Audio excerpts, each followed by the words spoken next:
In this short, sweet, and to the point video, I'm going to show you how to move a game between Steam libraries, how to uninstall a game, and mostly see where you installed which Steam game on which hard drive or solid state. So the first thing that we're going to do is open up Steam, and in the top left-hand corner, navigate to Steam, and then go to Settings.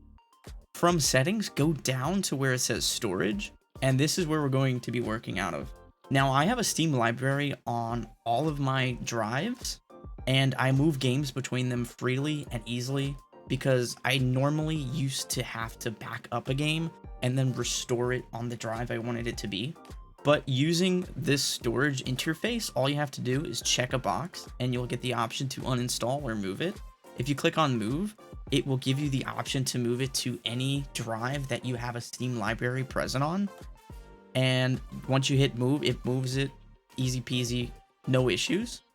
Now, if you're wondering how to create a new Steam library easily, again, navigate to the top right hand corner of the storage interface, click on the plus button, and if you have another place you want to create a Steam library, you can navigate here, or you can choose manually where to place it. I'm just going to click this external drive. Once you hit add, it creates that Steam library folder, and you're good to go. Then all you need to do there is click on a game, click on move, click the place, and it'll be there. I also find this to be an easy way to uninstall games because check the box, click on install, and then it's gone immediately. But that's it, guys. If you found this video useful, give it a like, subscribe to my channel. I like making short, sweet, and to the point content all the time. So hope to see you guys next time. See ya.